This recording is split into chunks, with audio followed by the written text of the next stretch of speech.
Hello ladies and gentlemen, and welcome to a little slice of raw. Before I get started, I want to say this. There is a possibility after this video I will not be doing any videos for about a week or so because I'm sick. I thought I was feeling better last week, but now my right ear has been bothering me, and I think at a certain point I'm going to have to go to the doctor and get checked, which I have to make an appointment, which could take about a week or so. So if I'm really sick, I'm not possibly going to do any other reviews other than this one. Well, not a review. You know what Little Slice of Raw is. It's just my thoughts on just one aspect of Raw. So I'm just warning you, there's a good chance I will not be doing any video reviews or anything after today. If I do, it'll be very short. Getting that out of the way, let's see what we got here. We got two things in one this time. I don't normally do two things, but under the circumstances I'm focusing on one thing, and that's the ratings from last week.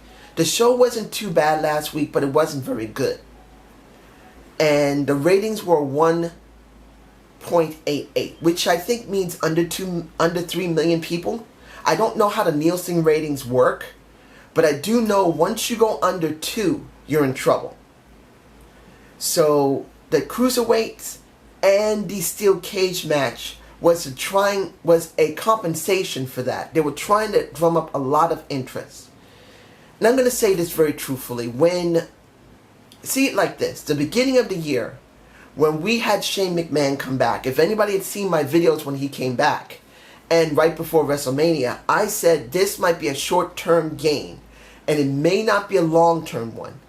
Having Shane McMahon there will bump the ratings up to a certain extent, but does not mean it'll correct the problems that WWE has. And the problem they have is simple. They have not focused on new stars for about 7 years at least. Every time when they made any star, before 2009, they've always been very, well, let's just say they were fucked over after a certain amount of time. The only ones that had staying power was Batista, Edge, to a certain extent Christian, John Cena, Randy Orton. Those are generally the stars they structured their entire show around. And now you only have John Cena and Randy Orton left, and they're only part-timers. And because they have not built anyone in between that time period of around maybe 2009, 2008, the WWE is screwed. Because they have not built anyone. And I'm not saying the people that are being featured are bad. Cesaro isn't bad. Kevin Owens is not bad. Seth Rollins isn't bad. Roman Reigns, and I know a lot of people hate Roman Reigns, he's not bad either. But the problem is they have not been built at all properly.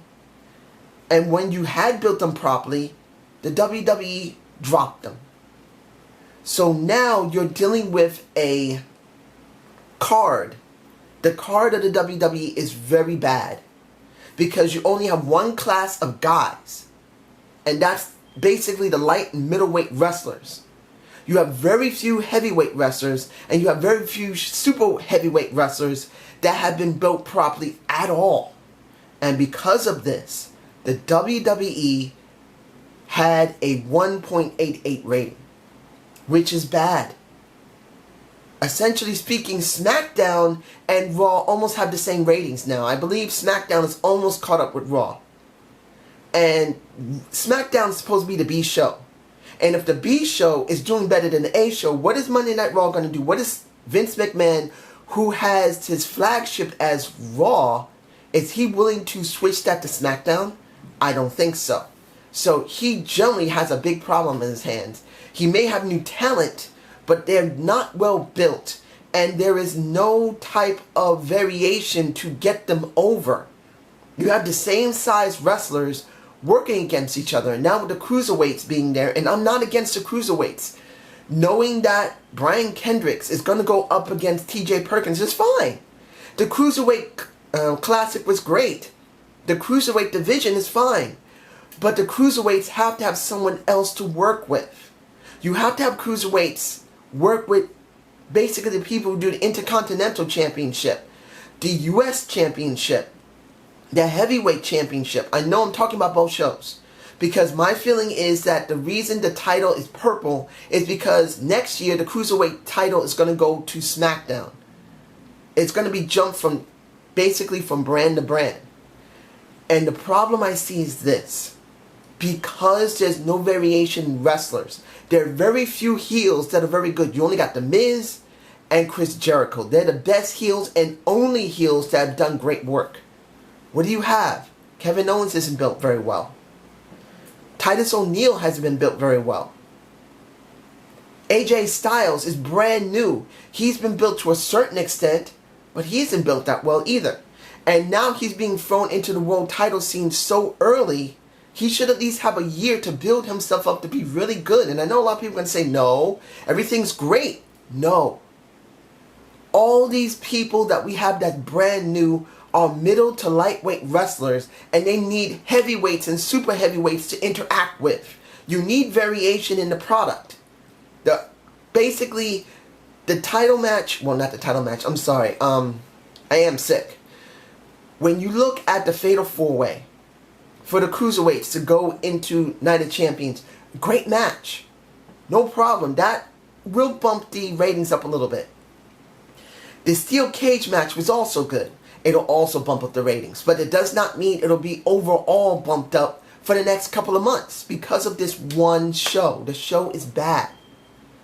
And that's what I feel here. The show on Raw is not good.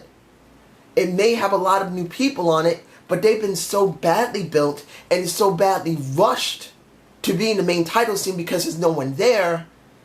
We're getting bad ratings. And the Sleg Daddy, I believe, said it best. He said it on one of his, I believe his video says, having the Cruiserweights there is stupid. Now, I don't believe that it's stupid. And I know to a certain extent he doesn't believe it's stupid either, to all the way. But he does believe that they're banking on the Cruiserweight division to make things work. And that is stupid. The WWE must diversify what they used to do. I mean, they're so unfocused. They care about doing the WWE network. They care about doing the shows on the network. They care about producing movies and then sending them straight to Blu-ray. It's dumb. You have 4 different shows. You have Raw, SmackDown, Main Event, and Superstars. You need to cut out Superstars and Main Event. Get rid of them, focus on SmackDown and Raw. Get rid of the movie section of the WWE. Get rid of it. You can still do something on the network. Let a lot of the older stars be there. But both my ears hurt. Oh. Whew. But essentially speaking, you need to go back to the way you were and diversify like you used to. Have various types of wrestlers with good storylines and good feuds to go on top of that. Give them time to build up, and then your product will get better.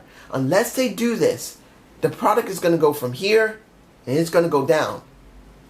Eventually, it's going to look like TNA at this rate. What made WWE so different was because they had so many different types of wrestlers, you were interested. But now you only have one class of wrestler that's almost dominating everything, and all the other types of wrestlers have been basically pushed to the back where they have nothing to do. But this is just my point of view. What about you? I hope you enjoyed this slice of Raw. Please give me a comment below. Oh, and seeing that Seth Rollins fought off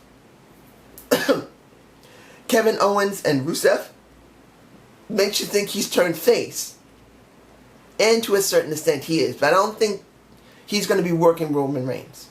And Roman Reigns, I still believe, is eating shit and liking the taste of it. I don't believe they're going to let him get away with what happened in Well's program. But that's just how I feel. Have a good day. Have a good night. Peace.